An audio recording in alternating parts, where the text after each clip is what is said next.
Bonjour à toutes, bonjour à tous. On va commencer car le timing est serré. On a 1 heure et demie et on a beaucoup de choses à se dire. Merci d'être venus aussi nombreuses, aussi nombreux à cette table ronde. Alors on va parler d'un sujet, créer de la valeur ajoutée et mieux rémunérer la qualité. La question derrière, c'est de se dire, effectivement, est-ce qu'il n'y a pas, au-delà d'un certain nombre de différences, de critiques, on ne va pas parler des coupes rases aujourd'hui, ou alors de façon très indirecte, au-delà de ces sujets-là, peut-être de ces visions différentes de la forêt, est-ce qu'en fait, il n'y a pas aussi une façon de voir des points communs, notamment à travers la qualité, créer de la valeur ajoutée, encore une fois, pour mieux rémunérer un certain nombre de choses qui sont aujourd'hui mal rémunérées. C'est le travail en forêt, c'est la prise en compte de la biodiversité, c'est la protection des sols, c'est rémunérer et faire en sorte que les scieurs arrivent à vivre de leur travail, que tout le monde arrive à bien vivre de son travail. Voilà, donc pour ça, c'est un débat qui va être animé par Anne, donc je la remercie, qui va se présenter, si tu peux présenter un peu tous les intervenants.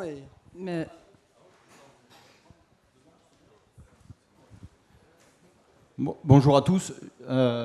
Juste avant que ça démarre, moi j'ai envie d'entrée de jeu de dénoncer quelque chose, de dénoncer les méthodes de Canopée. Je pense qu'elles sont désastreuses pour la filière. On a encore vu cette vidéo diffusée hier soir, alors qu'on avait accepté un débat qu'on voulait constructif. On a essayé de se faire confiance. Je vois que Bruno a mis la casquette fier d'être ETF. Alors, je suis très content qu'il porte cette casquette, mais il va falloir un peu, à un moment donné, le démontrer dans les faits et sur du long terme. Et visiblement, j'ai bien l'impression que les méthodes ne vont pas changer. Et donc, je me demande si on va réussir un jour, peut-être, à échanger sur le fond des sujets. En fait. Voilà ce que je voulais dire.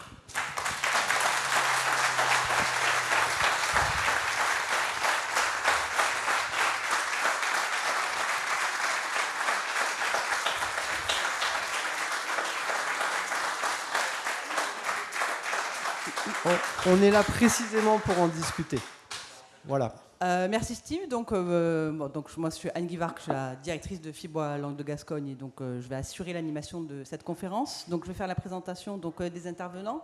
Donc nous avons Nicolas Lafont, je vais faire comme ça par ordre. Nicolas Lafont, donc le président du syndicat des sylviculteurs du Sud-Ouest, Sylvain Angerand de Canopée, Mathieu Foulonneau, donc le cabinet de consultants Ideobis, Stéphane Viéban, le directeur d'Alliance Forêt-Bois, Steph Casoro, le président des ETF de Nouvelle-Aquitaine, et Jean-Charles Lejeune, qui est ETF lui-même et qui représente aussi la FIMA.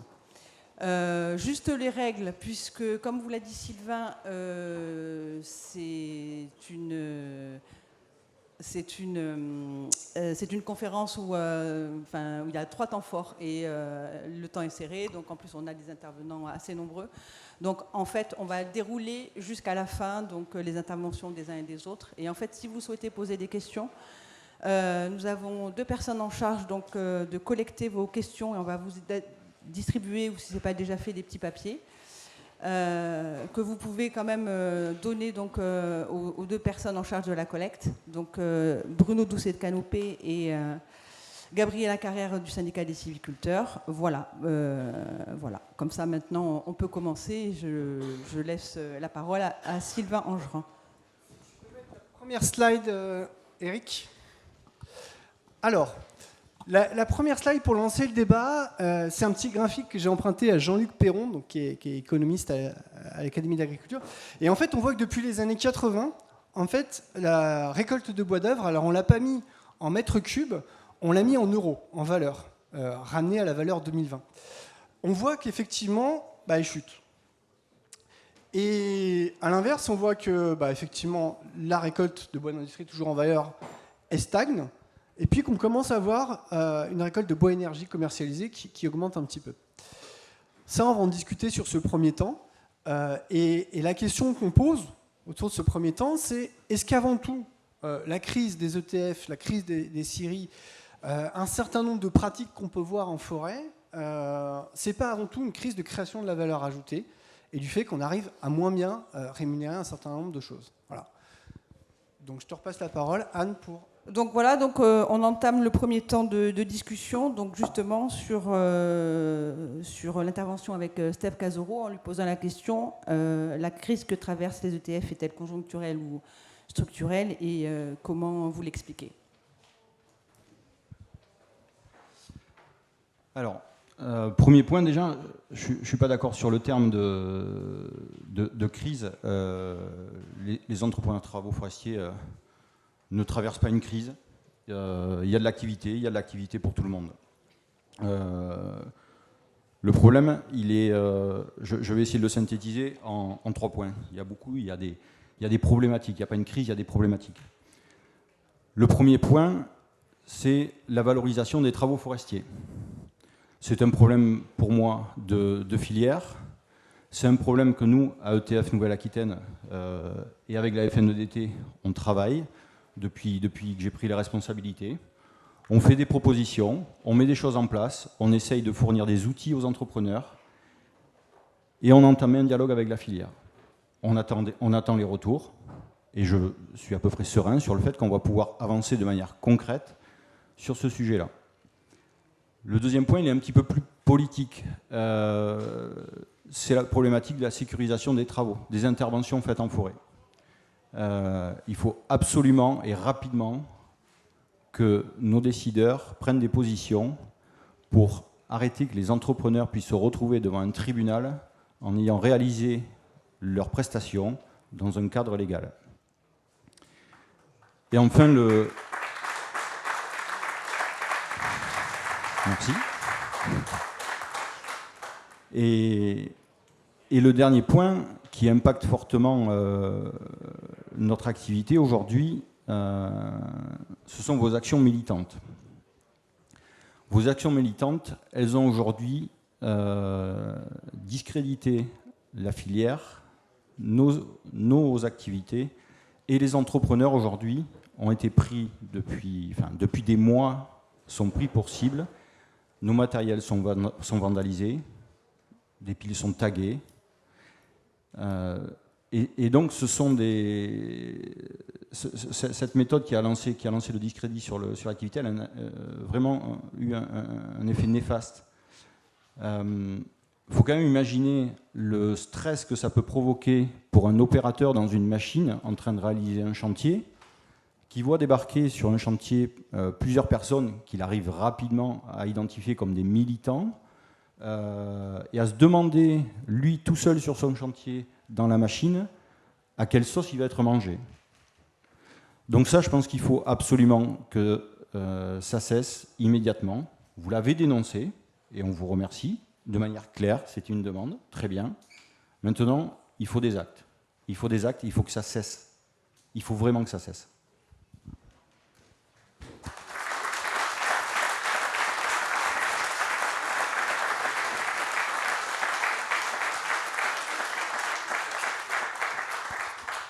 Donc maintenant, nous allons faire le point sur la situation des scieries. Alors qu'elles étaient 15 000 dans les années 1960, elles ne sont plus que 1200 aujourd'hui. Comment peut-on et comment expliquer ce déclin? Et je pose la question à Jean-Charles Lejeune. Merci. Alors, pour expliquer le déclin des scieries, il faut se remettre dans la situation d'une évolution sociétale. Si on revient au 19e siècle, il y avait 80% des gens qui vivaient sur les milieux ruraux. Si on reprend les histoires du scierie, à l'époque c'était beaucoup de scieries mobiles qui se déplaçaient en forêt sur les différents chantiers, qui se sont sédentarisés. Il y avait 1 ou 2 scieries par village, et puis les activités rurales et le système de distribution à l'époque faisaient chaque village avait sa scierie et les gens s'approvisionnaient localement. Aujourd'hui, c'est 80% de gens qui étaient en milieu rural sont passés en milieu urbain. Donc ça a complètement changé le système de distribution du bois. La difficulté pour une petite scierie, c'est son isolement, donc un manque d'accès, par exemple, aux aides à l'investissement. On voit qu'à chaque fois, il y a eu un décrochage en termes d'investissement sur les scieries. Que ce soit des investissements au niveau de la sécurité, au niveau environnementaux, avec des contraintes qui augmentent petit à petit et donc qui font basculer certaines scieries. Nous, au niveau du syndicat, on a une scierie, par exemple, à Damazan, qui a dû fermer à cause de problèmes de voisinage. Juste une personne, une voisine, a fermé une scierie et un site de production. La petite scierie fait que ce sont des modèles plutôt familiaux, donc avec en général un patron qui est au four et au moulin, qui n'a pas forcément le temps d'aller bien sourcer son bois, qui n'a pas le temps de bien se former et de progresser, qui de par ses contraintes, a un manque d'investissement. Et puis, on aboutit souvent à un manque de transmission. Ça ne donne pas envie à ses enfants de prendre la suite ou à ses collaborateurs. Et c'est comme ça qu'aujourd'hui, on est à 58 scieries qui ferment chaque année. C'est le rythme de fermeture. Voilà. Merci.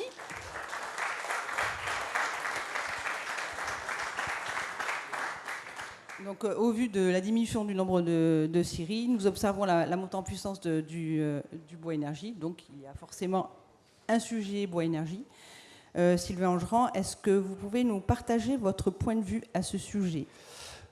Bon. Moi, j'ai l'impression qu'on cherche toujours des boucs émissaires même. Je vais revenir sur le sujet des incendies d'engins parce que je vois bien que c'est le sujet qui est chaud. Et autant en parler. Canopée, ça a été créé en 2018, 2019. L'incendie Mécaphore, pour ceux qu'on connu, c'était avant Canopée.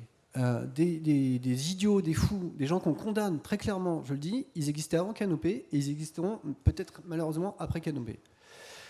Je ne sais pas comment le dire plus clairement que ces gens-là n'ont rien à voir avec nous, mais rien du tout. Nous, ce qu'on propose, effectivement, c'est qu'il y a plein de gens qui voient des chauves en forêt, des citoyens, des élus locaux, des forestiers, des entrepreneurs de travaux forestiers avec qui on discute, qui nous disent, effectivement, et tu faisais référence à une vidéo, moi je vous invite à aller voir la vidéo. Regardez le dialogue qu'on a avec l'entreprise de travaux forestiers, c'est très respectueux. Et encore, c'est qu'une petite partie, on discute avec les gens, on essaye de comprendre les réalités. Et moi, jamais je jetterai la pierre où on aura la moindre insulte à une entreprise de travaux forestiers. Ce qu'on essaye toujours d'expliquer, c'est qu'effectivement, derrière, il y a des gens qui ont une pression, une contrainte. Pourquoi, effectivement, on se retrouve à venir couper en forêt au moment de la nidification parce qu'il n'y a aucune carte de biodiversité. Pourquoi on travaille l'hiver sur des sols trempés parce qu'à un moment, il faut rembourser les dettes, etc. Tout ça, nous, on est prêts à chercher des solutions. Et clairement, oui, aussi, on n'est pas d'accord avec l'idée que le PV, il tombe sur l'ETF à la fin. Il faut trouver des solutions. Il faut arriver à trouver des solutions en disant comment on fait pour créer de la valeur ajoutée, on va en parler. Et sur le point du bois énergie, nous, ce qu'on voit, c'est qu'effectivement, il y a sans doute un problème de bois d'or. Et si on arrivait à recréer une filière qui crée de la valeur ajoutée, peut-être qu'en rémunérant mieux les gens, on pourrait avoir des pratiques mieux et réduire les conflits. Voilà. Stéphane Véban. Bonjour à tous. Vous voyez, là, on est tous les trois. Donc, ce qu'on a souhaité aujourd'hui, c'est montrer une unité au sein de Fibois, donc de dire... et c'est dans ce cadre-là qu'on a accepté de participer à ce débat. Donc, Sylvain Angerand n'a pas vraiment répondu sur la question du bois énergie, donc je vais continuer là-dessus. Et par rapport à ce que disait Steve aussi, on ne peut pas débattre, on ne peut pas parler sous une menace permanente et avec un stress. Donc non seulement des salariés, des entrepreneurs ou les entrepreneurs eux-mêmes, et aussi des salariés des mobilisateurs, que ce soit une coopérative, un exploitant forestier ou qui que ce soit. Donc il y a un vrai sujet de méthode pour qu'on soit efficace. Je pense que vous et nous, on cherche à améliorer les choses et à faire en sorte qu'on progresse dans la façon d'appréhender, d'être efficace. Encore une fois, ce qu'on cherche, c'est l'efficacité. Donc on ne peut pas aujourd'hui avoir des méthodes, parce que, puisque tu en parlais, on ne dit pas que c'est Canopée qui met le feu aux machines, etc. Ce n'est pas ce qu'on dit. Et moi, je pense. Mais quand, dans des vidéos, il y a des militants qui applaudissent la sortie d'une machine, qu'il y a des militants qui montent sur des machines en marche, et que vous diffusez, qui disent ben voilà, c'est comme ça qu'on va arrêter une machine, c'est pas possible. c'est pas possible. On peut pas travailler comme ça. Donc nous, ce qu'on demande, justement pour faire évoluer le sujet là sur la valeur ajoutée des feuillus, on va en parler de suite là, mais évidemment que moi, mon job, c'est de trouver et de valoriser la production des adhérents, des 40 000 adhérents d'Alliance. Donc c'est ça ce qu'on veut faire. Et si ensemble, on peut montrer à nos concitoyens qu'utiliser du bois local, c'est positif, etc., super. Mais pas dans le contexte dans lequel vous nous mettez. Voilà, donc c'est parce que tu en reparlais. Donc oui, on travaille ensemble. Oui, on peut améliorer les choses. Je pense que c'est ce qu'on fait. Hein, nos pratiques évoluent, mais pas dans un contexte inefficace de menace permanente. Voilà, merci. Merci Stéphane. Mathieu Renaud.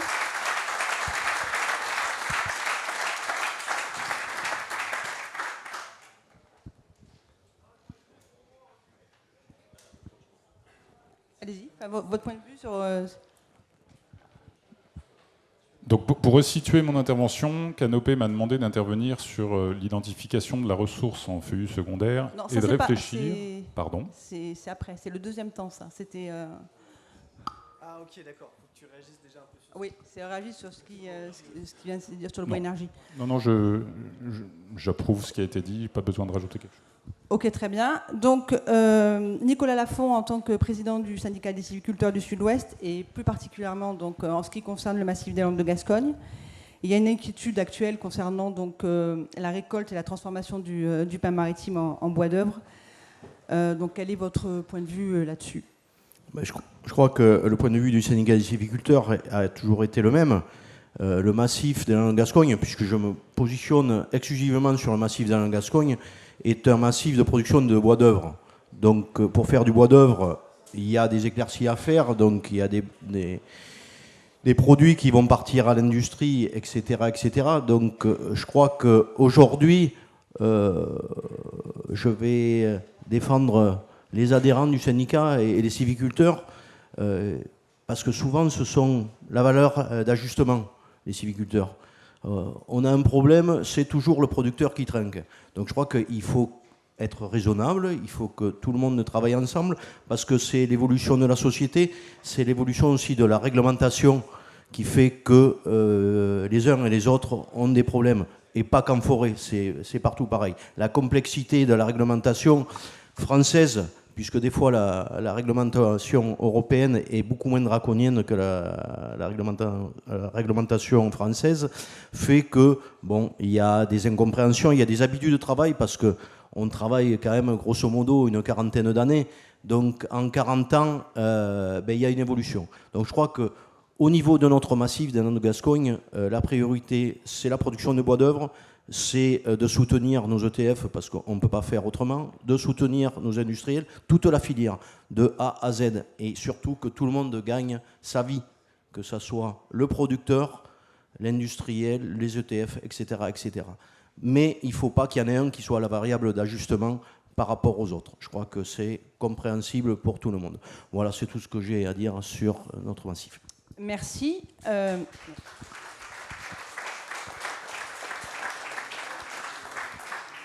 Merci. Donc, avant d'aborder le deuxième temps, donc, est-ce que vous avez les uns et les autres donc, des réactions sur ce que les divers intervenants ont dit ?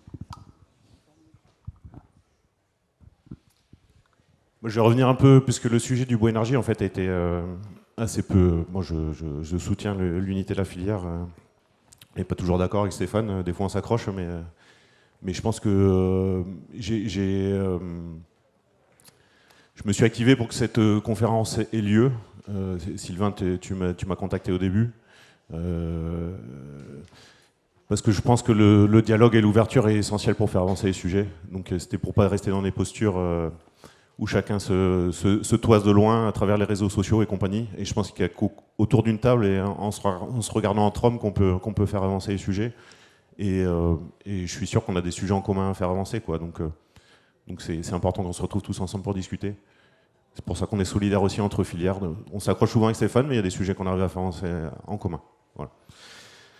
Je reviens sur la partie un peu technique, en tant que je représente les industriels.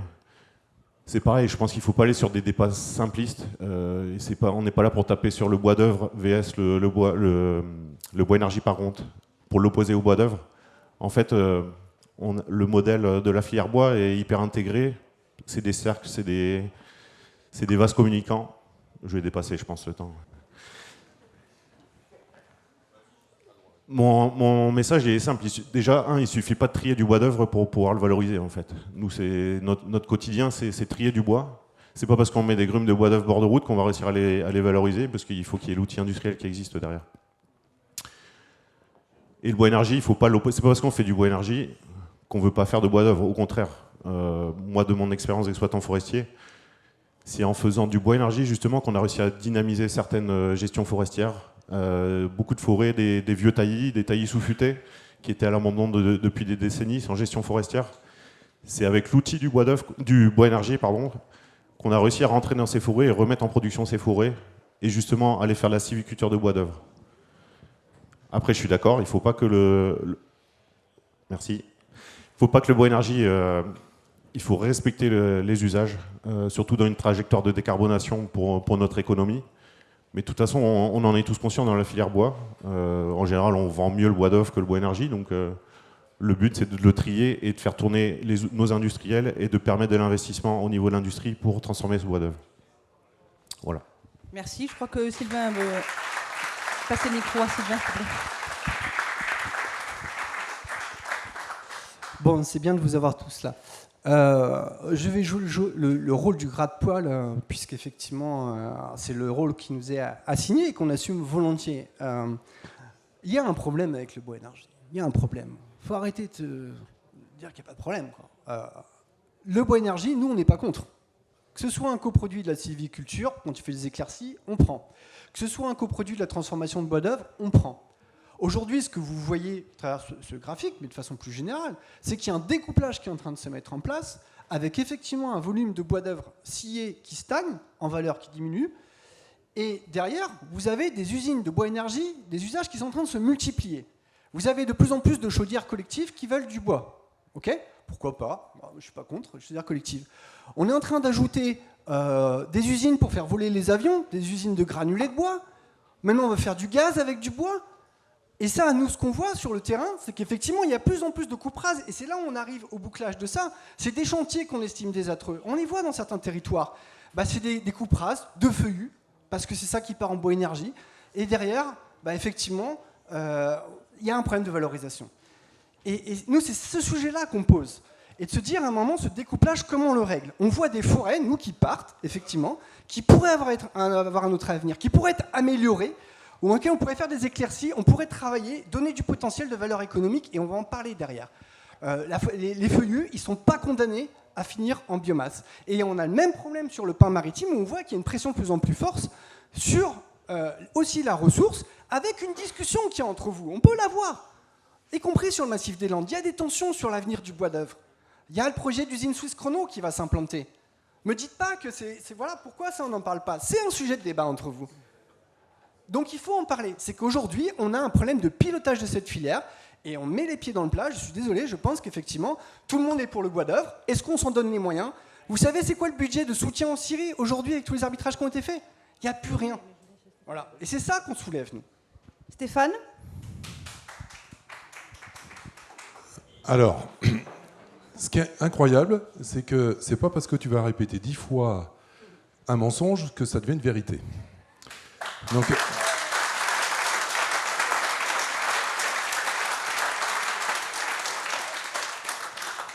c'est faux quand tu dis que la surface des coupes rases augmente. Est-ce que j'ai dit ça ? Ah ben oui. Mais tu l'as dit. Mais on repassera, on fera un arbitrage vidéo si vous voulez à la fin. Non, au global, non, c'est pas.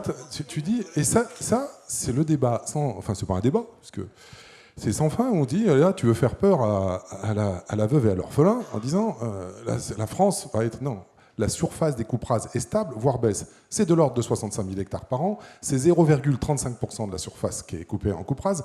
Dans les coupes rases, en plus, et pour être les termes de l'IFN, c'est les parcelles sur lesquelles on récolte plus de 90% du couvert. Okay, donc ça veut dire que même les régénérations naturelles sont comprises dans ces aspects-là. Voilà, donc ça c'est la première chose. Non, les coupes rases n'augmentent pas. Première chose. Deuxième chose sur le prélèvement. Enfin, je pense que là, on a des affaires de professionnels. Je rappelle 2 chiffres. Le prélèvement aujourd'hui, tout compris, c'est 51 millions de mètres cubes. C'est pas moi qui le dis, c'est l'IFN. Quel est l'accroissement biologique aujourd'hui? C'est plus de 80 millions. Donc en fait, la forêt croît de 80 millions, on en prélève 51. Donc de faire penser qu'en France, on a un sujet de déforestation, c'est faux. Sur le stock, 2,8 milliards de stock de bois sur pied, on n'a jamais eu autant de bois. Donc après, qu'on puisse discuter finement de sujets sur est-ce que ce peuplement est améliorable ou pas. Et là, c'est une discussion extrêmement technique. Je sais qu'on n'aura pas... Enfin, nous, il faut pas penser qu'un propriétaire forestier va massacrer sa forêt. Ça lui appartient. Donc, c'est sa richesse à la fois économique, mais surtout patrimoniale. Donc, un propriétaire forestier, il est là pour valoriser. Donc, on ne va pas faire une coupe rase de peuplement qui mérite d'être améliorée. Ou alors franchement, c'est qu'il n'y a pas eu de diagnostic sylvicole. C'est ce qu'on a fait sur PFC. Il y a eu des évolutions dans PFC. Aujourd'hui, on va même sur les forêts de plus petite taille, on va être encore plus pushing sur le diagnostic. Là, vous avez ici un document que j'invite tout le monde. C'est ce qu'on a fait pour Fibois, Landes de Gascogne, avec le CISO, avec la FINA, avec Alliance. On a travaillé justement avec la CEPANSO pour améliorer le diagnostic et mettre en œuvre une sylviculture la plus fine et la plus responsable possible sur le peuplement feuillu. Voilà ce qu'on fait, c'est ça qu'on fait. Alors après, caricaturer, montrer des choses qui sont vraiment pas l'essence même de ce qu'on fait, on a un sujet. Voilà. Donc moi on peut pas discuter véritablement si on raconte des chiffres. Et encore une fois, c'est pas les nôtres, c'est celui du l'IFN. Merci Stéphane. Jean-Charles veut reprendre la parole et après, si Nicolas et Steve... Juste pour repréciser, Sylvain, je représente la FINA aujourd'hui. Notre trajectoire, elle est claire. On veut faire du bois d'œuvre. Voilà. Donc après, on veille, on combat tous les jours, on regarde les nouveaux projets qui arrivent, des fois avec questionnement, mais l'objectif, c'est de faire du bois d'œuvre et surtout pas transformer le massif en massif de bois d'industrie ou de bois énergie. On est clair là-dessus.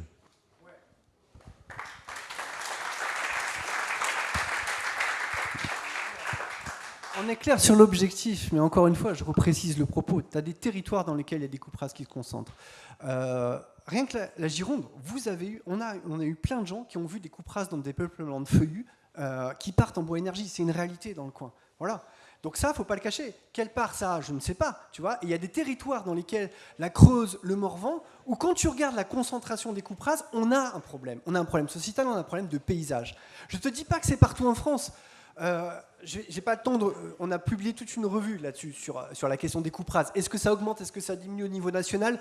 Honnêtement, regardez tout ce qu'on a écrit.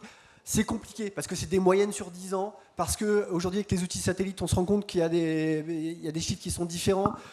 Voilà. Donc en tout cas, le point, nous de dire, c'est qu'il y a certains territoires aujourd'hui où il y a des tensions, malheureusement, et je pense que pour arriver à apaiser ces tensions, il y a un sujet d'évolution des pratiques, comme tu as dit. Très bien ce que vous avez fait dans les Landes. Peut-être allez le faire en Creuse, peut-être faisons-le ailleurs, peut-être faisons-le en sorte, encore une fois, et pour moi c'est le thème, je ne voudrais pas qu'on s'en éloigne, c'est que toutes ces pratiques-là, en fait, c'est parce qu'à un moment, on ne paye pas. Et si on paye le travail de qualité, moi je pense qu'il y aurait moins de contestations en forêt. Steve ? Je pense que sur ce sujet-là, vous êtes aussi sur une position stigmatisante, une fois de plus. Quand vous faites des émissions de télé où vous montrez des gros billons feuillus complètement pourris qui sont à destination de BE, où est le problème? C'est pourri, on ne peut pas valoriser ça. Quand tu dis qu'en Gironde, il y a des coupes rases de feuillus qui partent tout en BE, mais est-ce qu'on a le début de l'histoire en fait? Est-ce qu'on sait? On ne sait pas. Quand on le dit comme ça, si c'est des peuplements qui étaient améliorables ou pas, on ne peut pas balancer ça comme ça n'importe où pour capter l'opinion publique, pour discréditer la filière sur le bois énergie. On en a besoin de cette filière pour l'amélioration des parcelles, enfin des forêts dont on va parler après. On en a besoin de cette filière. Il ne faut absolument pas la déconstruire. Je pense que les services de l'État sont vigilants là-dessus, à surtout ne pas déstructurer une filière, un tissu industriel qui existe, qui serait, où tout serait absorbé par le bois énergie. il faut avoir une vigilance là-dessus. On est entièrement d'accord. Mais sans avoir une position stigmatisante.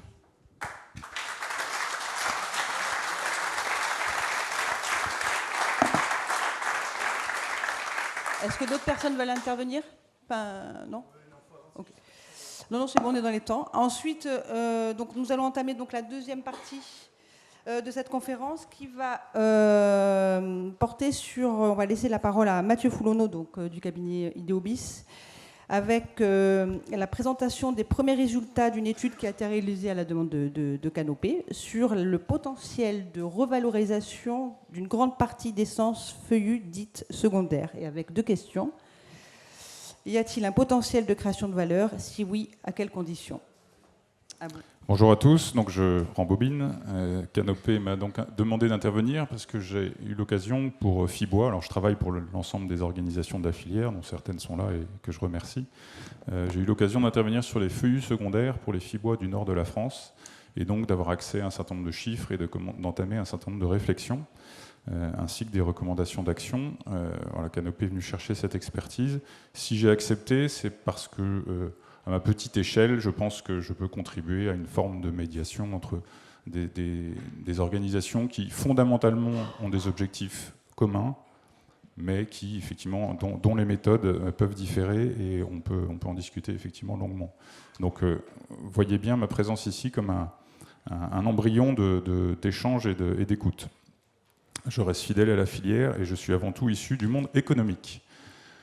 Alors les essences secondaires, au niveau national, comment on a fait pour approcher ce sujet? Déjà, on est parti des chiffres de l'Institut géographique national, qui ne sont pas toujours très accessibles, notamment en ce qui concerne le bois d'œuvre. Mais j'ai eu la chance d'avoir un lien assez privilégié avec un ingénieur responsable des chiffres à l'IGN.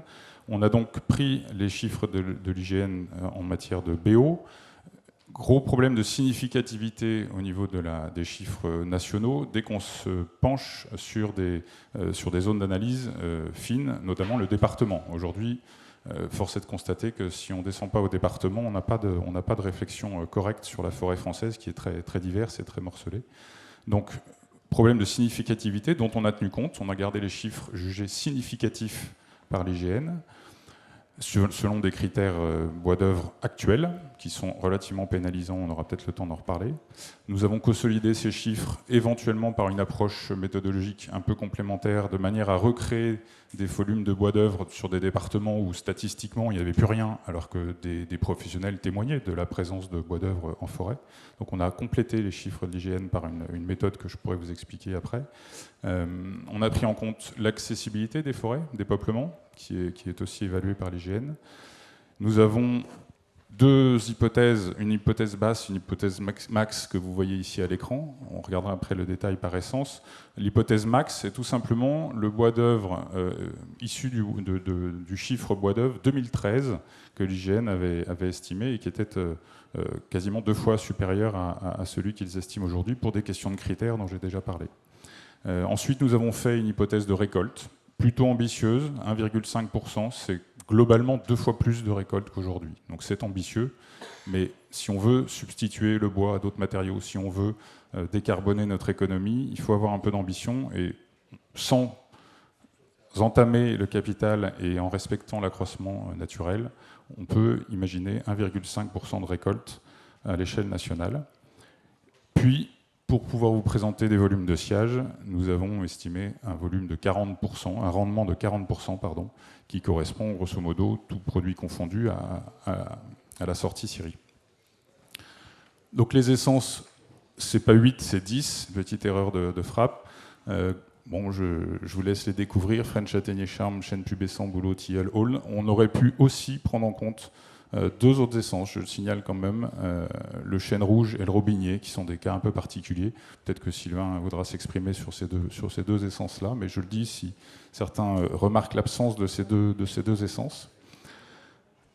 Et à chaque fois, vous avez en vert le volume maximum et en blanc le volume minimum, extrêmement conservateur une fois de plus, tenant compte d'un certain nombre de critères assez pénalisants. Bon, toutes ces essences, on pourrait longuement parler des usages qui peuvent en être faits. Encore une fois, Je vois déjà certains opiner de la tête en disant oui, on a essayé, oui, c'est compliqué, etc. C'est sûr que le sujet est compliqué. Ce qu'on est en train d'exposer, la valorisation des feuilles secondaires, n'est pas un sujet simple. C'est un sujet qui, de toute façon, coûtera de l'énergie, du temps, de l'argent. C'est juste une ambition. Est-ce qu'on l'a ou est-ce qu'on ne l'a pas? Et c'est un travail qui sera nécessairement collectif. Mais avec toutes ces essences-là, vous voyez ici 3 exemples de ce qu'on pourrait appeler des clusters. On peut même descendre à l'échelle départementale, mais vous voyez que ça ne concerne pas que la région feuillue du nord-est de la France, où on trouve par exemple beaucoup de charme. Mais le charme, typiquement, c'est la 3e ou 4e essence française, j'ai plus exactement mes chiffres en tête, mais c'est une essence abondante, certes compliquée à acier, mais qui a des propriétés exceptionnelles. La première après les feuillus objectifs, on va dire ça comme ça. Mais le châtaignier est parfois très, très loin devant le charme dans certaines régions. Donc le charme, je vous garantis qu'il y a au sein de la population des gens qui ne savent même plus que ça existe. Certes, c'est une essence d'accompagnement, certes, elle est cannelée, certes, elle est compliquée à acier, mais elle a des propriétés, des caractéristiques exceptionnelles. Si on veut substituer le bois à certains matériaux, il faudra s'intéresser à ces bois-là avant de les mettre en énergie. Je ne dis pas que, encore une fois, je partage tout ce qui a été dit sur la valorisation nécessaire de certains bois dont on ne peut rien faire d'autre en énergie et en trituration. Juste en termes de moyens, je viens de le dire, ce sera compliqué. On a essayé d'évaluer les moyens nécessaires à la valorisation de toutes ces essences. Le premier est évidemment le regroupement en forêt. Certains ont essayé, il y a des initiatives qui ont été faites. Il faut peut-être continuer à mettre en place des démonstrateurs pour accumuler des volumes d'essences qui sont disséminés. Tout ça, encore une fois, ça coûte de l'argent. Ce sont des méthodes qui ne sont pas toujours en place aujourd'hui. C'est un travail long et peut-être périlleux, mais qui doit être soutenu à notre sens. Donc ces plateformes de regroupement peuvent aussi être des plateformes de valorisation. Pourquoi? Parce que ces essences sont souvent fragiles dès lors qu'elles ont été exploitées. Donc il faut rapidement les scier, rapidement les sécher. Ça demande la mise en place. Et ça, je ne vous apprends rien. En France, on est sous-équipé en séchoir. Mais quand je dis sous-équipé, c'est un euphémisme. Il manque énormément de séchoirs en France, de capacité de séchage, puisqu'on devrait sécher la totalité des bois qu'on utilise dans la construction, ce qui est loin d'être le cas. Et là, on a en plus un problème avec les feuillus secondaires, c'est qu'on a affaire à des lots économiques qui sont petits. On va peut-être parler de 5, 10, 20, 25 mètres cubes de bois à traiter, quand je dis à traiter, à assimiler dans la transformation, sciage, séchage et deuxième transfo derrière. Donc il faut trouver des moyens et mettre en place des moyens adaptés à des petits volumes, mais ça existe. Là, vous avez sous les yeux une photo, alors c'est en Bretagne, c'est un de mes clients, on ne va pas faire de pub, mais c'est Jarno Bois. Jarno Bois, il a installé un petit séchoir sous vide, il en est très content. Alors, il faut pré-sécher les bois, il y a tout un tas de choses à faire en amont, mais on peut descendre 5 mètres cubes de bois à 8%. C'est pas récent comme système, ça existe depuis très longtemps. C'est pas non plus gratuit, mais il faut prendre en compte ce genre de moyens, adapter en fait tous les moyens de production et de valorisation à des petits volumes assez spécifiques, et qui ont chacun en plus, par essence, leur spécificité. Je ne sais pas combien de temps il me reste. 3 minutes. Juste sur les besoins liés plutôt à la filière. Il y a déjà des choses qui sont entamées, mais énormément des essences, plusieurs des essences qu'on vous a présentées ne sont pas caractérisées. C'est-à-dire qu'on est incapable aujourd'hui en France de dire quelle est la densité moyenne du charme. On a des données là-dessus, mais c'est pas récent. On est incapable de donner la résistance mécanique du bouleau. On est incapable. Alors, certains diront le bouleau, essence d'accompagnement, aujourd'hui, c'est qui sert à rien. Ok, mais imaginons qu'on puisse identifier les gros bouleaux ou les amener en sylviculture, et certains experts en sont convaincus, dans certains endroits, sur certains terroirs, qu'on puisse les amener en bois d'œuvre. C'est une essence qui, sur le papier, a des résistances mécaniques incroyables. C'est au-delà du hêtre. Je dis bien au-delà du hêtre. Mais ce qui pousse en France, on ne l'a jamais caractérisé. Donc il y a des efforts à faire dans la caractérisation et dans la compréhension des capacités de chaque essence. Et il y a énormément de valorisation, de communication et de promotion à faire pour aussi remettre au goût du jour un certain nombre de choses. Jean-Charles devait parler du merisier. Le merisier, c'est le cas typique. Il y a encore des plantations nombreuses sur pied dont on ne fait rien parce qu'aujourd'hui, il n'y a plus de demande. Donc recréer la demande sera évidemment un besoin fort. Là, on vous a mis à les yeux, c'est le transfert vers la notion de valeur ajoutée et le débat sur la valeur ajoutée. Mais aujourd'hui, je prends juste l'exemple de droite qui, moi, me tient à cœur, c'est des éléments pour faire des claustras en aulne à bouter. D'accord ? Donc l'aboutage permet de valoriser des bois de qualité plutôt secondaire en plus, pour obtenir des bois sans nœuds. Je vous ai mis le prix ramené à la grume, c'est-à-dire si on considère le volume de grume nécessaire pour fabriquer ce produit-là, voilà ce que vaut la grume. D'accord ? Donc vous admettez que c'est quand même une certaine valorisation potentielle. Et ça permet de rémunérer un certain nombre de personnes et un certain nombre d'activités. Bon, on peut faire l'exercice sur la tablette, on peut faire l'exercice sur beaucoup de choses. Et ensuite, l'exercice que Canopé a souhaité vous montrer, c'est la décomposition en valeur du prix typique, là par exemple d'une tablette, voilà, avec la part de chaque acteur.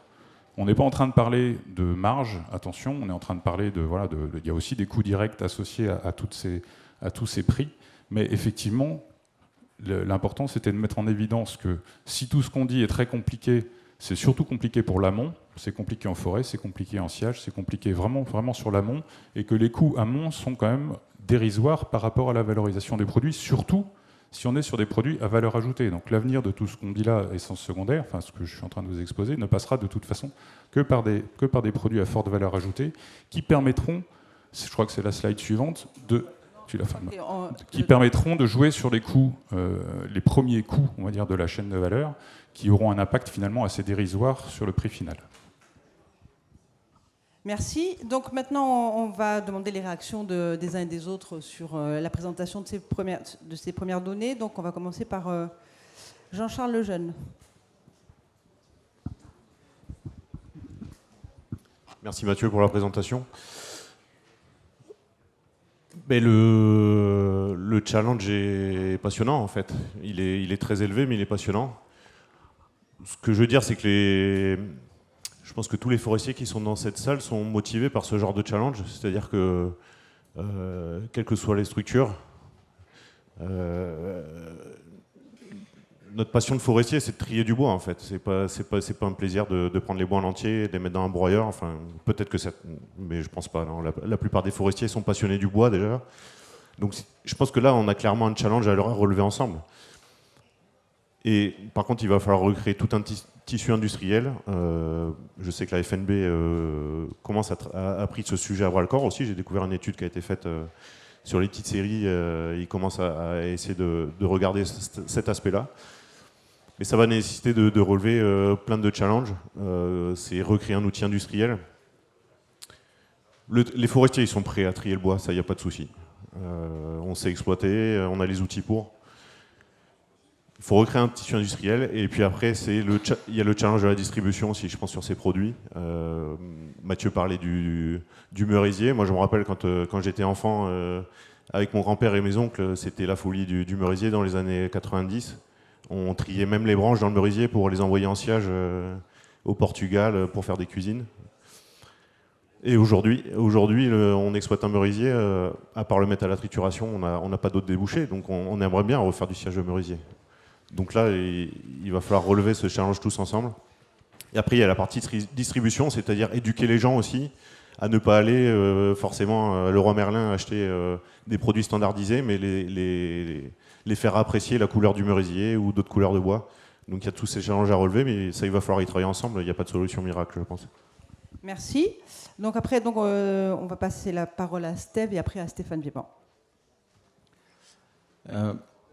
Alors bien évidemment, moi je peux que constater effectivement, et je suis content que ça soit mis en évidence comme ça, que le coût de nos prestations, même si on le dit depuis longtemps, a un impact, a très peu d'impact finalement sur le produit fini. Donc ça revient sur le sujet que je disais en introduction, de la relation avec les donneurs d'ordre.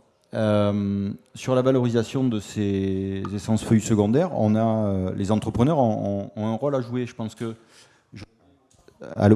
j'aurais bien aimé savoir sur quelle typologie de propriétés elles étaient présentes, ces essences. J'imagine quand même dans de la petite propriété.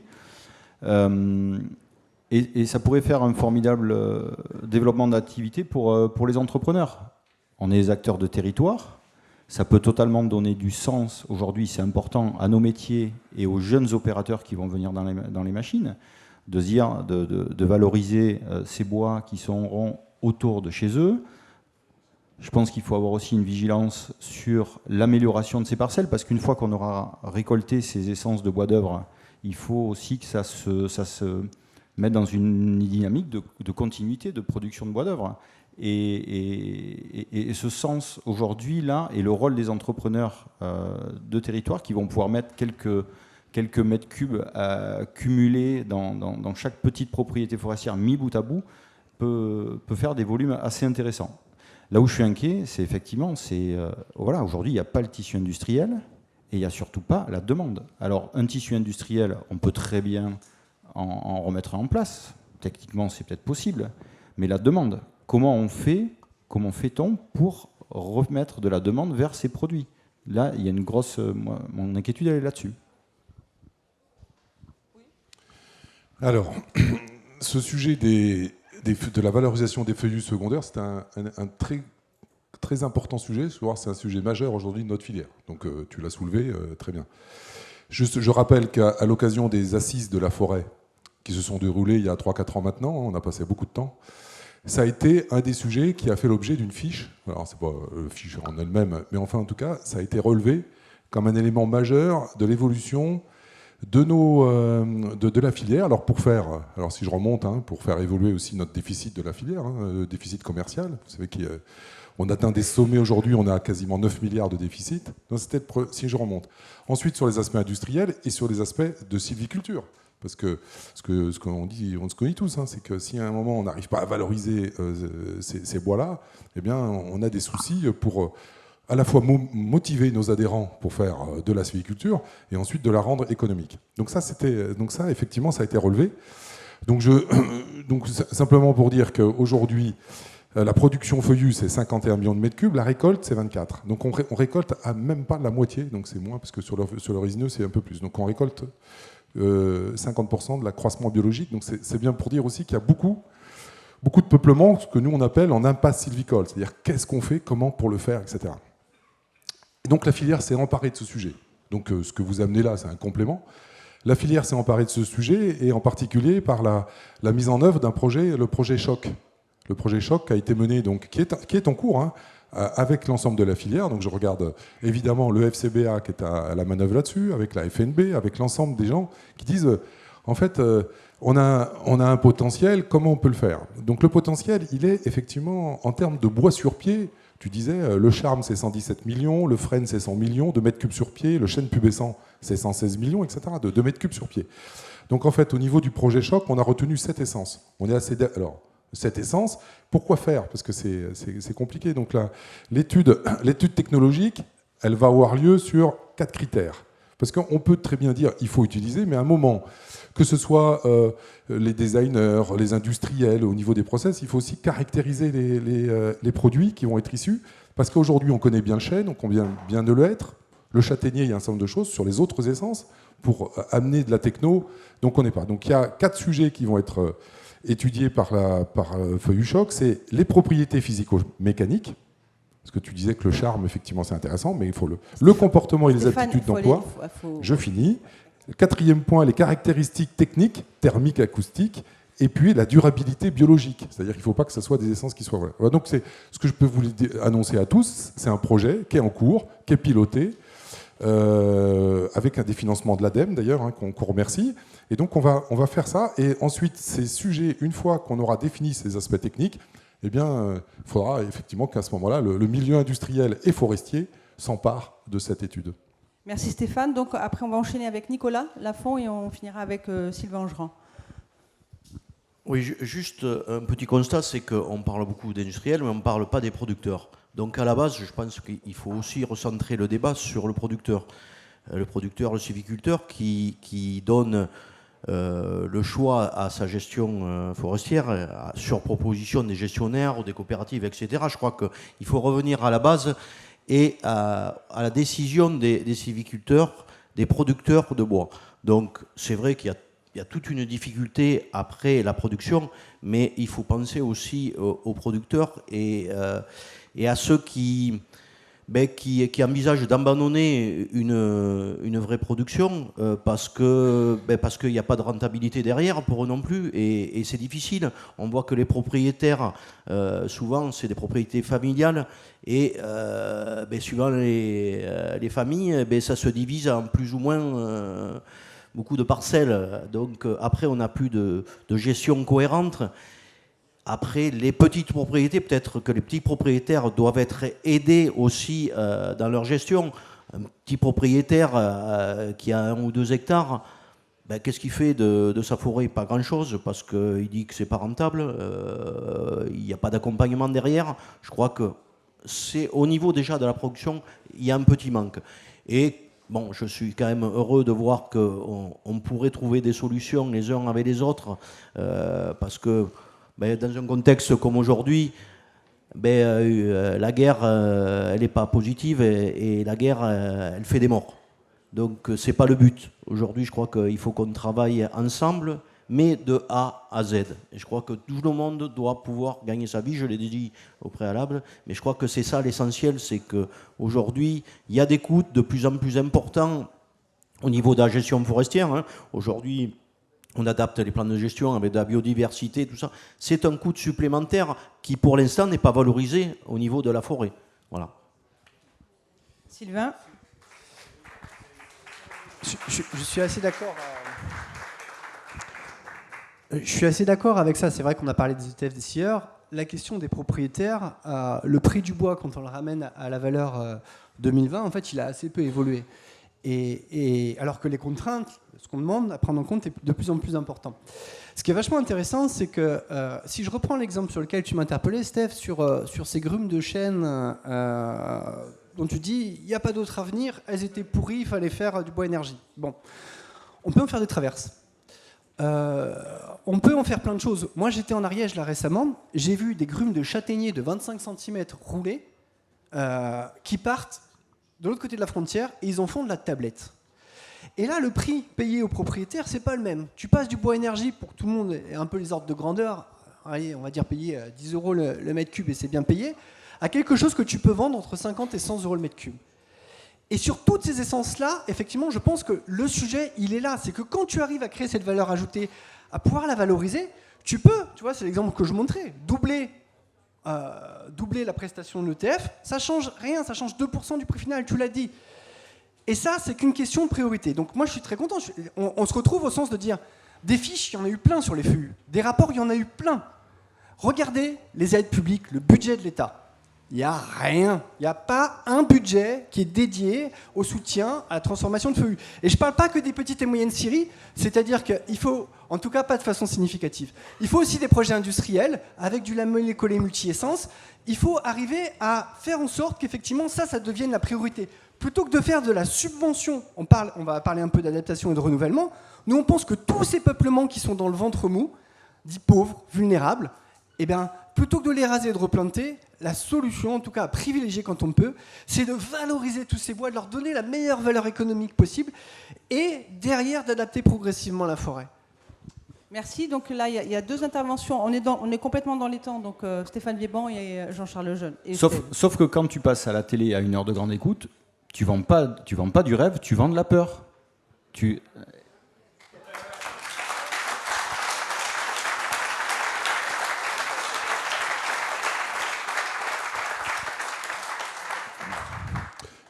Moi, je ne vais pas défendre l'État, mais je vais juste informer que, par rapport à ce que tu dis, ce n'est pas vrai.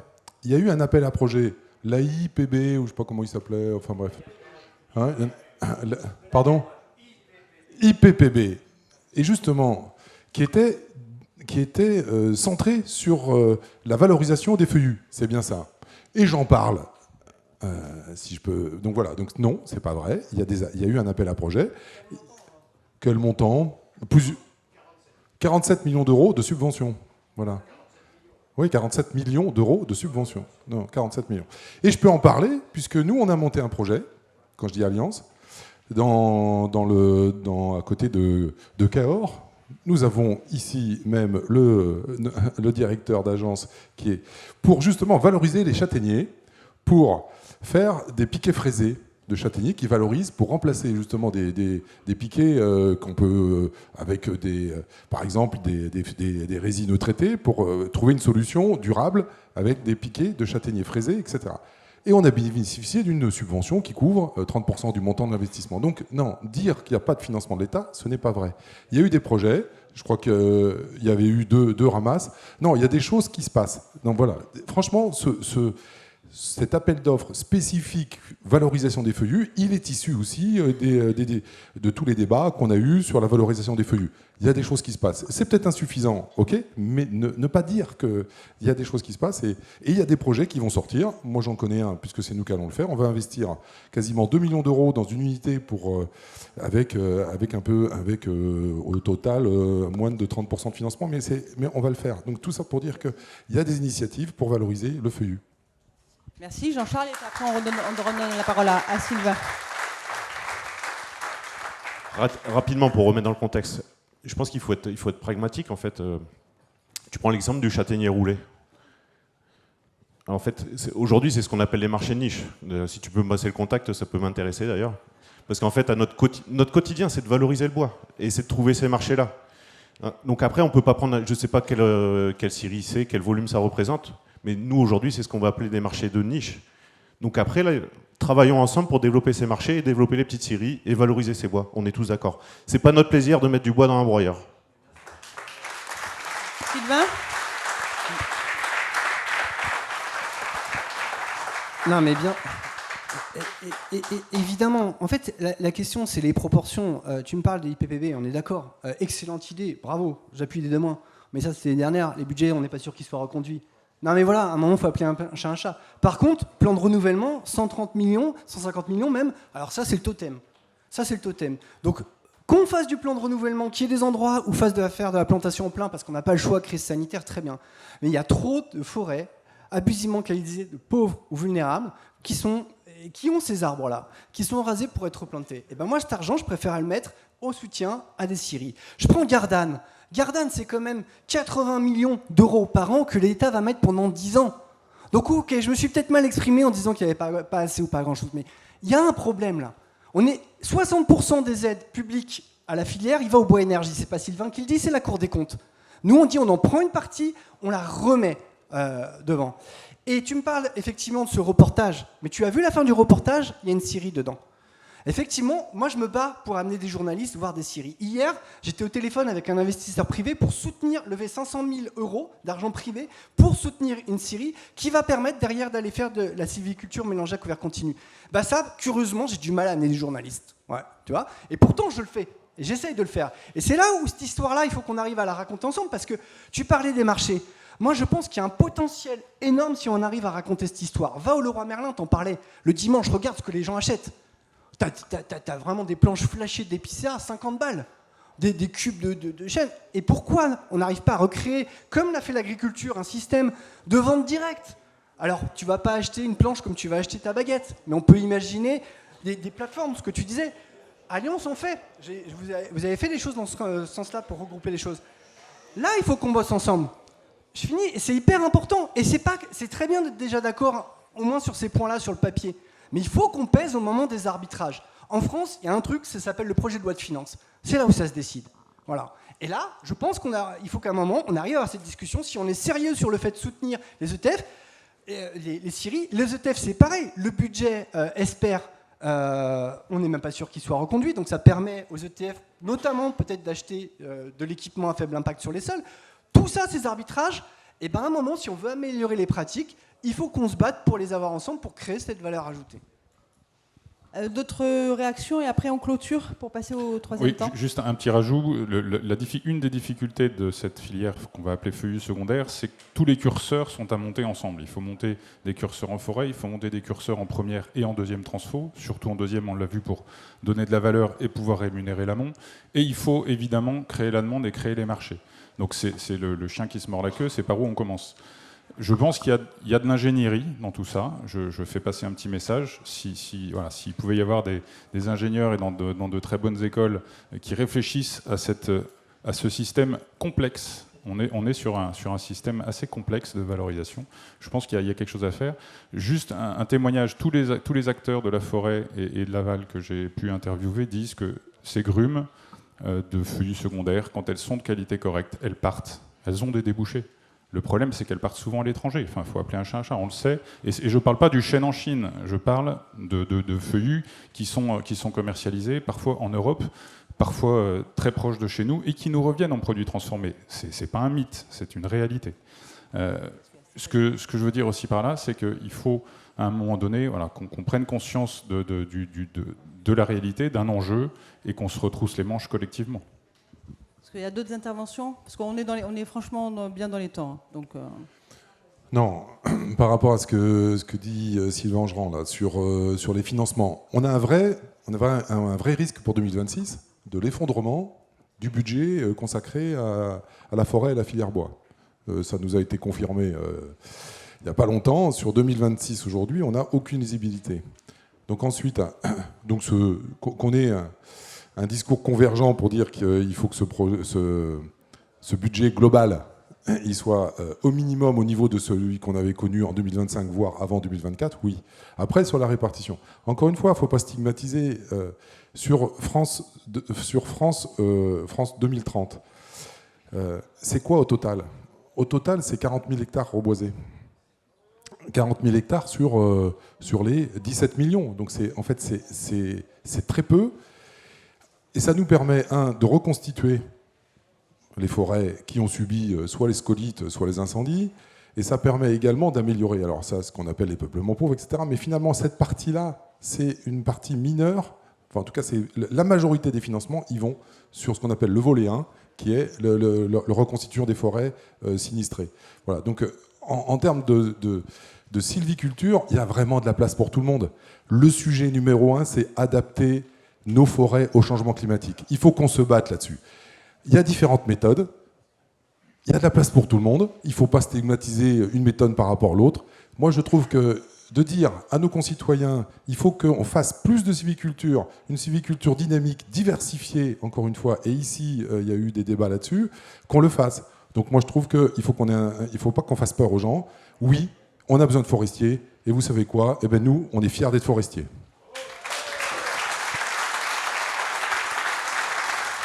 je crois que Jean-Charles veut ajouter quelque chose.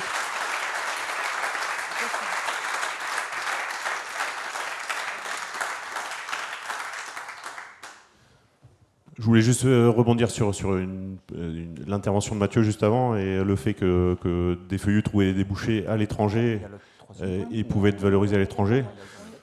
C'est bien révélateur aussi d'un des handicaps de notre filière et de l'outil industriel de l'aciérie française, qui est le coût de l'industrie française et les coûts de revient qui sont au niveau des scieries et la compétitivité sur la scène qu'elle soit européenne ou mondiale. Ça va être un sujet à travailler ensemble si on veut réussir à faire progresser cette trajectoire en bois d'œuvre. Sylvain?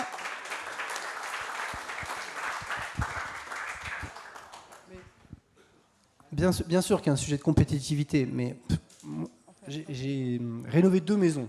À chaque fois, j'ai été acheter mon parquet à la scierie.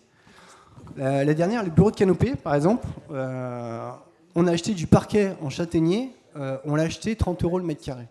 D'accord, directement à la scierie. Va au Laura Merlin, encore une fois. C'est vendu une fortune. Et donc, je pense que vraiment, il n'y a pas qu'un sujet. On peut trouver des marchés. Par contre, effectivement, c'est arriver à recréer des systèmes de proximité. Et ça, c'est hyper important. Pour revenir sur le sujet du plan de renouvellement, c'est pas un détail. Le budget de la forêt, 250 millions d'euros. Quand tu as 150 millions d'euros qui est occupé par ça, c'est pas un détail. Quand politiquement on dit on en fait un totem, et que derrière, on diminue les aides sur les autres budgets, y compris sur la DFCI. Je ne sais pas si vous êtes tous au courant, mais le budget de DFCI a été réduit. Il est passé de 34 millions à 17 millions. C'est dingue. C'est ça qui se passe. Le plan de relance, eh bien, si je prends les 2 versions, tu vois, la première, plan de relance, on a planté quoi le premier arbre? Du Douglas. J'ai rien fondamentalement contre le Douglas. Un jour, je ferai une vidéo que vous allez adorer, mon amour caché pour le Douglas. Mais le Douglas, en dessous de 600 mètres d'altitude, il n'a pas d'avenir. Enfin, tout le monde vous le dira, tu parles des forestiers, mais alors là, tout le monde te dira qu'en dessous de 600 mètres, c'est dur. Et pourtant, c'est ce qu'on a fait. On a mis de l'argent public pour planter du Douglas. Une plantation en plein, tu connais les prix, on est à 8 000 €, entre 5 et 8 000 € l'hectare. On a ce problème de fléchage. Moi, cet argent, on a fait toute une étude, on a été regarder justement en Allemagne comment ils faisaient. Et ben, ils ont un système d'aide forfaitaire à l'hectare, beaucoup plus simple, dans lequel ils traitent d'un côté ce qui est sanitaire, qui est compliqué, et le reste, ils font un petit forfait à 100-200 € l'hectare, dans lequel on va faire des éclaircies à 20-25%, on va éviter les coupes rases, on va faire des cloisonnements. Et ça, je trouve que c'est vachement intéressant parce que ça permet de massifier une gestion forestière qui va permettre d'améliorer vraiment la forêt. Et les marges budgétaires que tu dégages là-dessus, eh ben nous, notre proposition, et celle qu'on pose sur la table aujourd'hui, eh ben je les remets effectivement vers le fonds de l'ADEME que tu citais, les deux fonds, IPPB, donc qui permet d'avoir le programme, de le reconduire et de l'amplifier sur les FEU, et vers ESPER qui permet aux ETF de mieux s'équiper. Voilà le type de proposition qu'on fait. Et effectivement, les grands projets de bois énergie, et je pense qu'on est assez raccord, on doit pouvoir y arriver là-dessus, eh ben faisons front commun. Encore une fois, les chiffres que je vous ai donnés, on les réinjecte dans la filière. Et la SMCC, je finis, la sylviculture mélangère à couvert continu, tout le monde est d'accord, diversité des sylvicultures. Et ça, ok, ça veut dire quoi? À un moment, il faut qu'on se donne un plan. C'est de se dire, est-ce qu'on est d'accord pour dire que demain, on se donne un objectif pour développer 30% de la surface, 50% SMCC, et qu'on se donne un moyen d'y aller, et de faire une vraie diversité des sylvicultures. Aujourd'hui, on ne connaît même pas la surface en France de sylviculture mélangée à couvert continu. L'indicateur, il n'est même pas bien suivi. Bon, 30 secondes, Stéphane, et après, on enchaîne sur le troisième temps fort. Deux choses, 30 secondes. La première, le choix des essences. On n'a jamais été aussi fin dans le choix des essences. On a formé nos équipes sur Bioclimsol. Je ne sais pas s'il y a quelqu'un du CNPF là, mais on a été formé, etc. Donc franchement, on ne va pas planter du Douglas partout. Et voire même, il y a des endroits, moi j'ai des agences où on plantait 80% de Douglas. Aujourd'hui, on est descendu à 50%. Donc on fait très attention, première chose. Deuxième chose, pour faire référence aux propriétaires, c'est pas à nous de dire est-ce que c'est 25%, 30%, 40% de sylviculture à couvert continu. Celui qui prend la décision, c'est le propriétaire, qui va décider ce qu'il va faire. Voilà.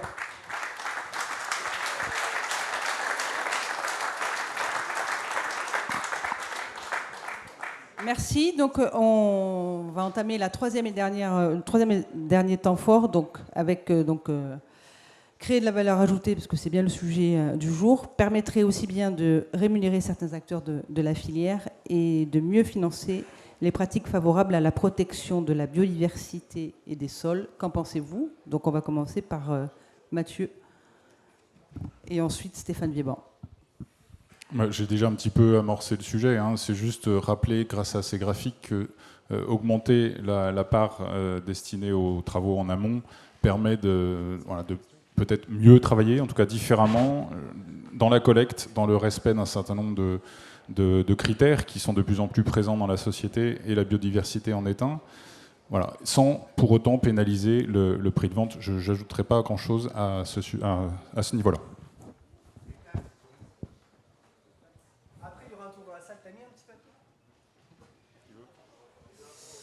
Stéphane? Oui, et très rapidement. Évidemment, la valeur ajoutée, la répartition de la chaîne de valeur, elle est essentielle. C'est en donnant de la valeur à la forêt qu'on va la protéger. Et pour donner de la valeur, aujourd'hui, alors je ne sais pas, 99% de la valeur, c'est la vente de bois. Donc c'est parce qu'on va bien vendre le bois, c'est parce que aussi nos industriels vont pouvoir gagner leur argent. Moi, j'aime bien que mes clients gagnent de l'argent, et j'aime bien proposer le meilleur prix à mes adhérents. Voilà.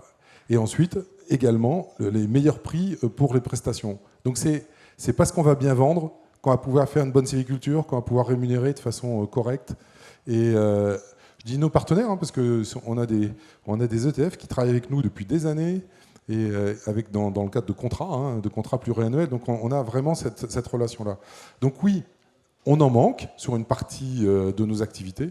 Donc il faut travailler là-dessus. Merci. Steve et ensuite Jean-Charles. Sur cette partie-là, dans le déroulé, il y avait deux indicateurs. La première chose, c'était sur la cartographie de la biodiversité pour améliorer les pratiques. je pense sincèrement que ce que vous préconisez là est totalement infaisable, et ces caractéristiques de préconisation que vous faites qui sont totalement insupportables. Elles sont insupportables, non pas moralement, éthiquement, on est souvent d'accord sur des constats, mais elle est insupportable techniquement. La cartographie, comment cartographier de manière précise de la biodiversité, d'espèces qui se déplacent, c'est impossible. C'est impossible, ça coûterait énormément d'argent, il faudrait des moyens humains colossaux. Elle est donc techniquement impossible et économiquement insupportable également. Il y a un autre sujet qui était mis en avant dans cette partie-là, c'était, tu parlais de caisse intempéries pour les entrepreneurs. Effectivement, alors je rebondis là-dessus parce que c'est un sujet très important pour nous, et il y a pas mal de monde de la FNB ici, et je voudrais les rassurer sur ce projet qu'on mène avec ETF Nouvelle-Aquitaine et la FNEDT. On n'est pas en train de vouloir construire une assurance qui va nous permettre le matin en nous levant de dire bon, ok, là il pleut, je vais rester à la maison, on verra demain. Non, soyez rassurés, vous aurez des entrepreneurs qui vont continuer à être investis, vous aurez du bois à l'entrée de vos usines. C'est simplement pour nous assurer une indemnité en cas de fort intempérie ou à partir d'un certain moment, on ne peut plus intervenir dans les parcelles. Qu'on le veuille ou non, on ne peut plus. Donc, soutenez-nous plutôt dans cette démarche, dans le cadre d'amélioration de nos pratiques. Ça servira l'ensemble de la filière, je pense. Jean-Charles ? Je l'ai dit.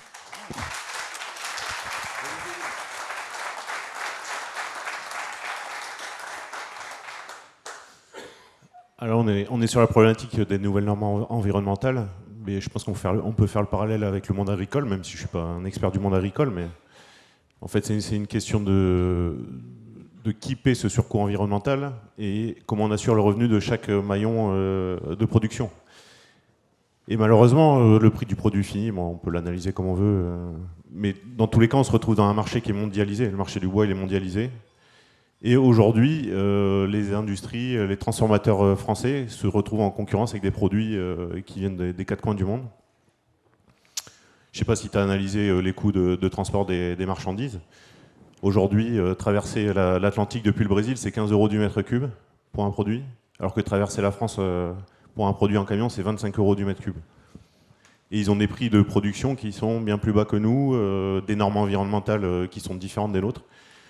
Donc, je pense que nous tous forestiers, on est là pour préserver nos forêts, c'est notre outil de travail. On a envie de progresser sur cette préservation des forêts, mais il faut aussi qu'on arrive à préserver notre outil industriel, sinon il n'y aura plus de forestiers, il n'y aura plus d'exploitation forestière, il n'y aura plus de décarbonation, il n'y aura plus d'histoire en fait. Donc pareil, travaillons ensemble, mais il faut avoir tous ces aspects-là en tête et pouvoir le travailler ensemble, être compétitif, et il y a un sujet de souveraineté certainement sur le produit bois en plus.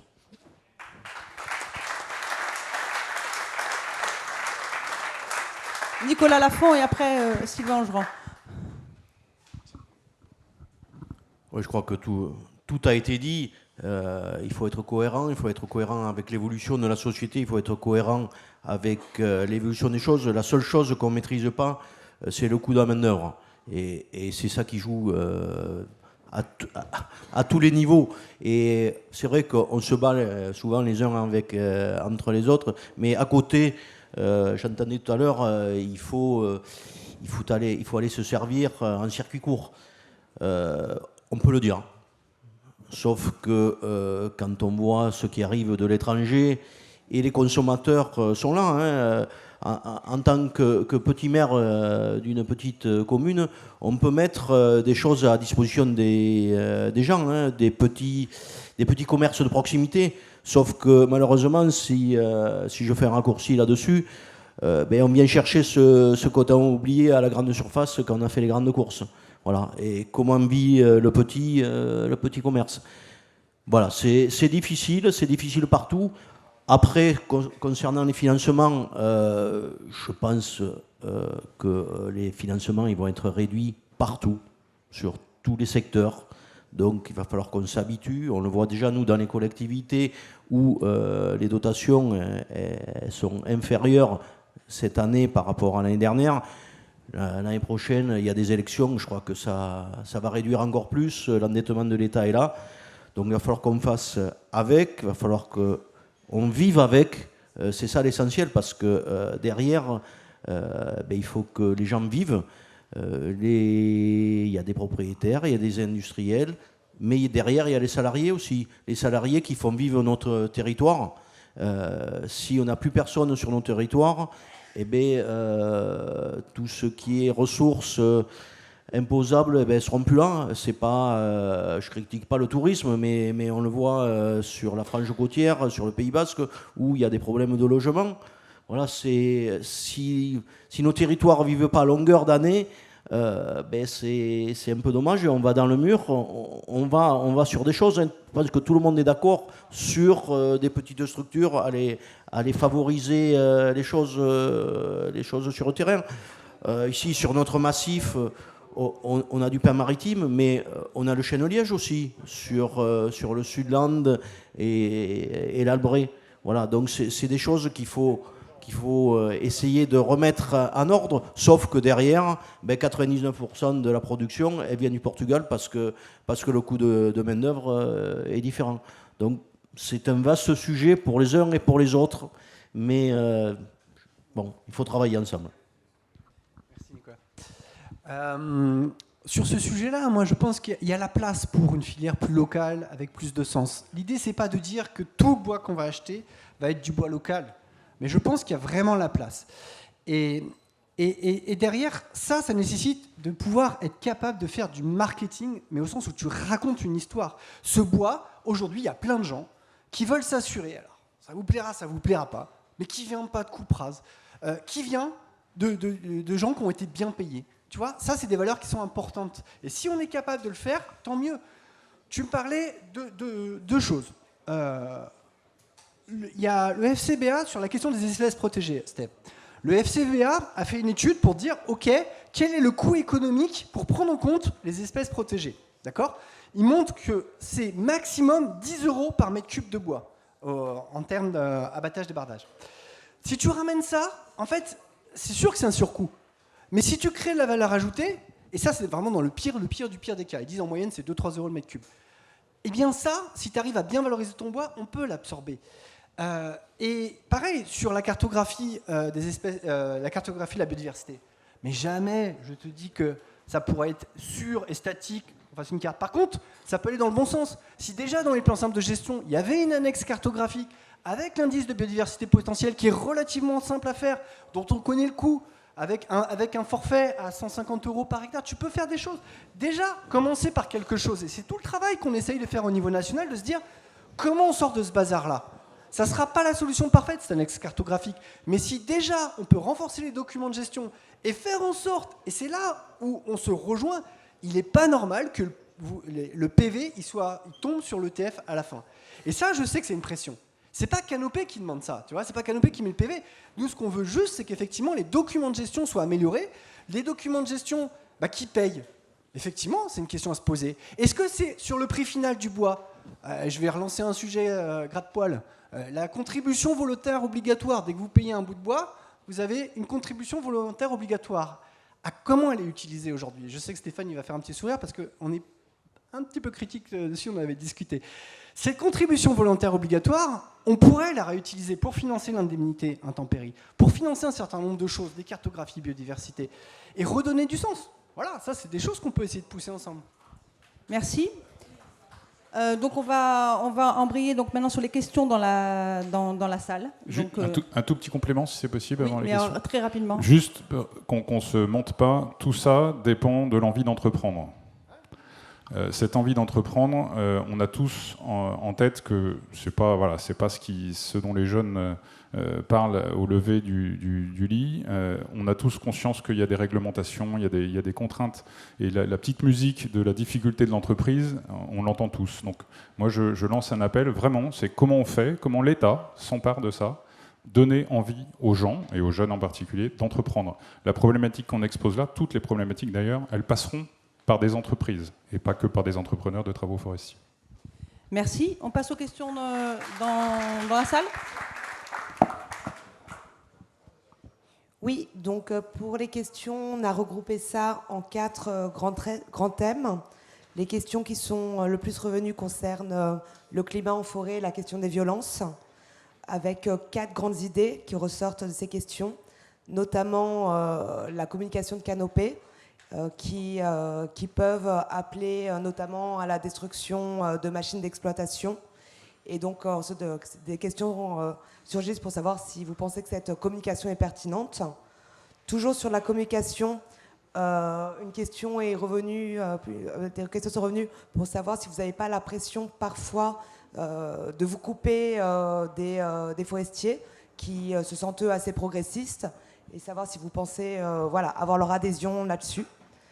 Enfin, une autre question, ça me pose aussi une question aussi pour savoir si la position de canopée, notamment qui serait sur des destructions de machines, même si vous avez en partie répondu en introduction, serait partagée par les administrateurs et les salariés de canopée et les sympathisants. Enfin, une question aussi pour savoir la raison pour laquelle Canopée avait refusé de signer la lettre commune des ONG sur le vandalisme en forêt, suite aux assises. Et ok, c'est toujours à peu près la même chose. Est-ce que tu es d'accord, Sylvain, pour que je réponde? Je donne une partie de réponse à la question. Et après, je te passe parce qu'elle s'adresse à Canopée, on est deux. Bonjour tout le monde, je propose de répondre aussi parce que la question me l'a posée beaucoup depuis les 3 jours où on est là. Est-ce que les vidéos qu'on fait, c'est pour ça aussi je la prends parce qu'on voit souvent dans les vidéos, elles créent un climat qui fait que derrière, il peut y avoir des dégradations, des violences et tout. Moi, je comprends que ce puisse être désagréable, effrayant, etc. quand on est seul dans son abatteuse, quand on travaille, qu'il y ait des gens qui viennent et qui vont parfois jusqu'à dégrader des engins ou taguer des panneaux, etc. Maintenant, nous, notre rôle, notre travail, c'est de montrer les choses qui ne vont pas. C'est à ça qu'on sert. C'est d'être le poil à gratter, de venir montrer qu'il y a des pratiques sur lesquelles il faut évoluer. Okay, c'est notre rôle d'ONG, et moi, par exemple, personnellement, c'est mon job. Et donc, on ne peut pas arrêter de faire ça. Par contre, ce qu'on peut faire, c'est dire en parallèle que c'est pas la faute des entrepreneurs de travaux forestiers, c'est pas la faute des ouvriers, c'est pas la faute des gens, c'est des politiques globales qui incitent à ça. Et c'est sur ça, si vous regardez vraiment nos vidéos, c'est toujours de ça dont on parle. La vidéo qui est sortie hier, d'ailleurs, j'en suis vraiment sincèrement désolé, c'était pas prévu, elle devait sortir ce soir, et on voulait vous en parler, elle est sortie hier. C'est vrai ? Ouais, mais c'est quoi le problème? On s'est mal coordonné entre nous, elle est sortie aujourd'hui. Si vous la regardez,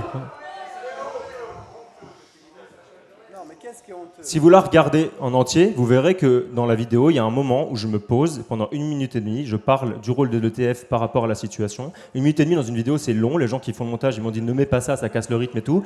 Pour moi, c'est important d'en parler. Et on critique quoi? On critique la politique globale d'Alliance Forêt-Bois, et donc les décisions qui sont prises par Stéphane, et les politiques gouvernementales sur la question. Mais on ne critique pas le conducteur de l'ETF, de la batteuse de l'ETF, on ne critique pas ces gens-là.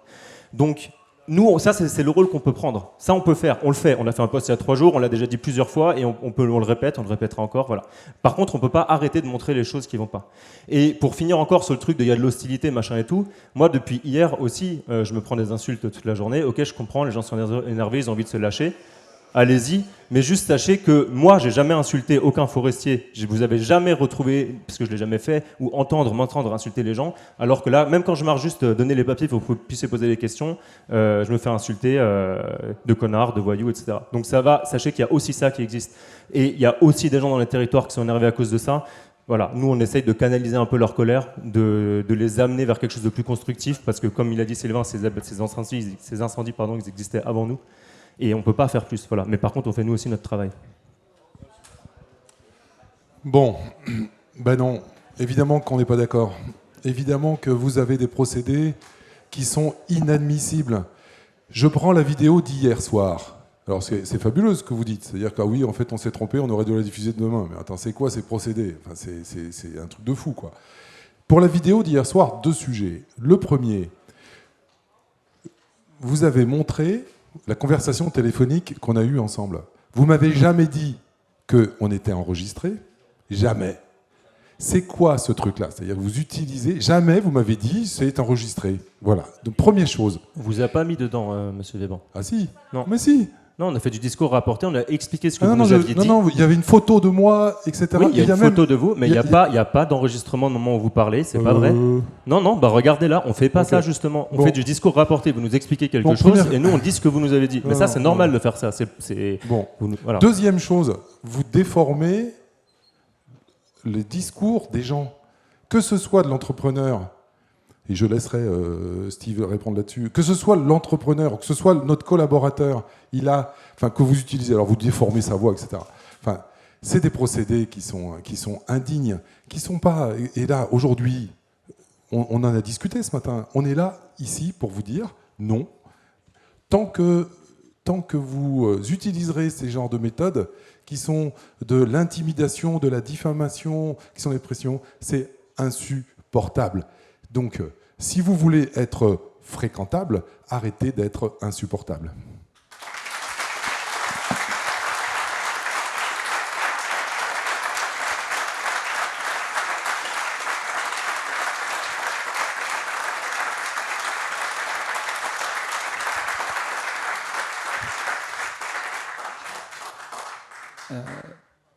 Très clairement, non, vous n'aurez pas la sympathie des entrepreneurs de travaux forestiers tant que vous procéderez de cette façon, qu'on soit clair.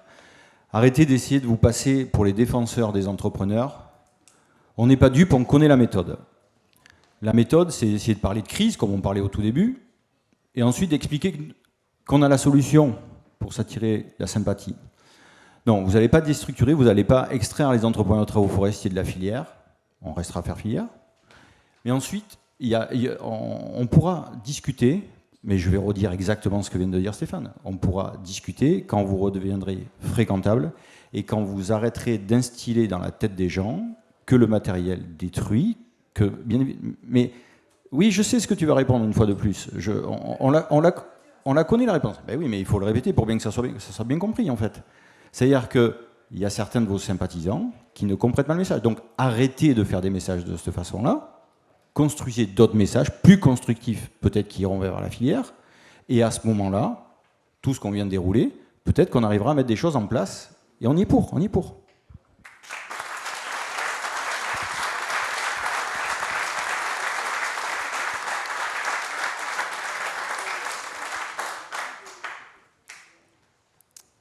La filière. Est-ce que la filière, vraiment, quelqu'un peut parler au nom de la filière en disant qu'effectivement, nous, il y a des ETF qui viennent nous voir, qui nous disent qu'il y a des problèmes. Pourquoi on a mis le témoignage de l'ETF ou du responsable d'Alliance et qu'on a masqué sa voix? C'est juste pour qu'on ne le reconnaisse pas. Mais ce qu'il dit, son propos anonymisé, il est hyper important. C'est ça qu'on veut faire entendre, en fait. Il y a vraiment un problème de débat dans cette filière. Et moi, je vous le dis, vraiment, franchement, il y a un problème de débat. Des fois, j'ai l'impression que mon téléphone ou au stand, on est SOS psychologique, quoi. Entre des gens qui viennent... Non, mais tu peux souffler. Mais moi, j'en ai vu plein des gens qui viennent nous confier des choses qu'ils n'arrivent pas à dire à des réunions professionnelles, de l'interprofession, qu'ils n'arrivent pas à dire dans leur organisation, qu'ils n'arrivent pas à dire dans leur entreprise. Il y en a plein, c'est pas vrai. Les forestiers, scoop, c'est grand, c'est divers, les forestiers. Et il y a plein de gens aussi, il y a de la souffrance. Et cette souffrance-là, c'est pas nous qui la créons, tu vois. Tu as une perte de sens. Tu as une perte de sens aussi. Tu as des gens qui se disent, mais pourquoi je fais ça? Et à un moment, bien sûr, moi, tu vois, je l'entends. Vous avez besoin de bouc émissaire. Ah, c'est à cause de Canopé qu'on crame les engins. Je crois qu'effectivement, ça va être un dialogue de sourds parce qu'on va vous le dire 40 fois que c'est pas ce qu'on fait, c'est pas ce qu'on dit et qu'on passe du temps dessus. Mais en fait, je sais pas comment vous dire. Après, nous, ça nous empêchera pas d'avancer, tu vois, et de créer du débat, de faire avancer les choses. Nous, on fait pas de diffamation. On est hyper vigilants. On n'a pas fait un communiqué de presse qui, aujourd'hui, laisse entendre qu'on fait des incendies d'engins. Et ça, il faut vraiment, à un moment, voilà, nous, on va continuer d'avancer. Et il y a des choses, on entend, tu vois, on est hyper vigilants. Quelqu'un m'a dit hier, ouais, vous avez changé. Tiens, tu vois, Mathieu, mais pas que. Je me suis dit, est-ce qu'on a changé? Je crois qu'on a effectivement un peu changé aussi. On regarde, on voit bien on a pleinement conscience de l'effet de ce qu'on fait. Et on est hyper vigilant. Et on se pose une question qu'on se pose en permanence, de jamais exposer quelqu'un personnellement, de faire attention. Et pour autant, et on va encore changer, améliorer ça. Et pour autant, on ne va pas se taire sur un certain nombre de sujets où il y a de la colère, où il y a des problèmes de couperage, tu vois. Et ça, effectivement, ça va continuer de vivre. Et il faut des espaces comme on a eu aujourd'hui, comme j'espère on aura d'autres endroits, pour se dire les choses. Voilà.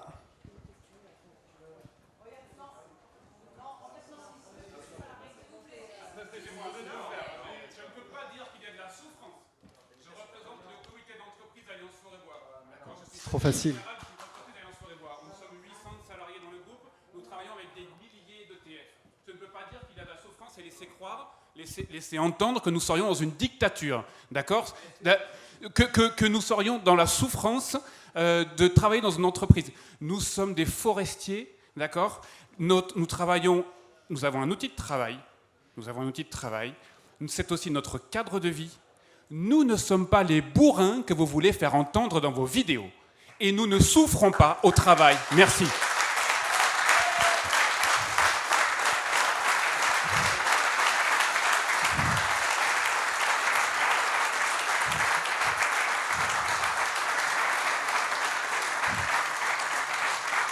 Merci. Merci pour la mise en scène. Merci. Je le